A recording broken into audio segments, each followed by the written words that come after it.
Good afternoon from the floor of CME. This is Chris Robinson with your Traders Exclusive comment for today, the first day of November.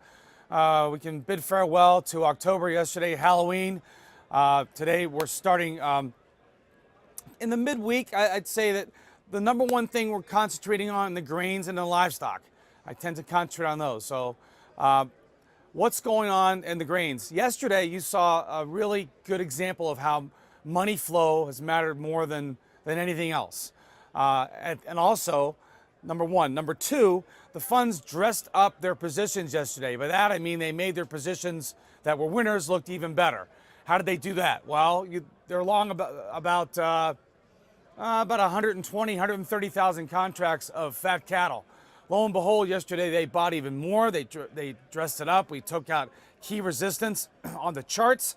And if you're a fund manager and you've had a winner on for the past 5, 6, 7 weeks, why not buy some more right at the end of the month to make your winner look even better? Because when they do their profit and loss for the month, why not have it settle on a high? So the funds have got it on the right way. They're continuing to push the market higher. They're supporting their position.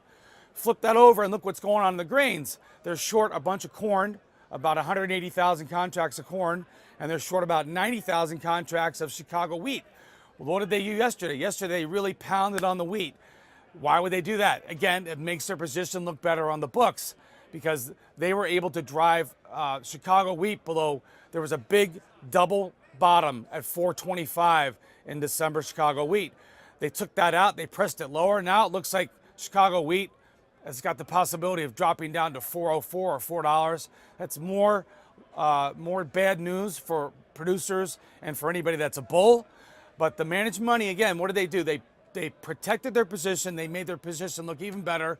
And the key is, I'll leave you with this, they're riding their winners. They're adding to winners. Successful traders, what have you, that's the number one thing they do. They add to winners. They ride winners. People that don't have a long life expectancy in this business add to losers, hope and pray when they've got a bad one on.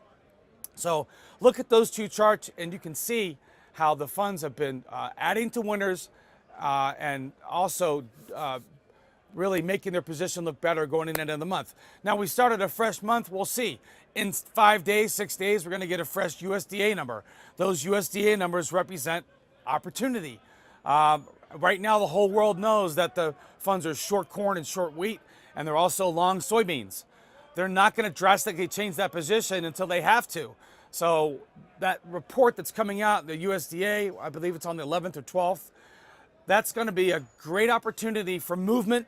And in a year where we haven't had a lot of movement, you've got a little bit of a headway here to get something on in front of that, depending on what your opinion is.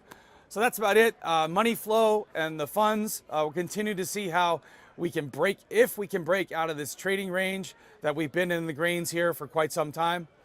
If you're looking for help with your hedging or you're speculating, give me a call. Chris Robinson. Have a good day.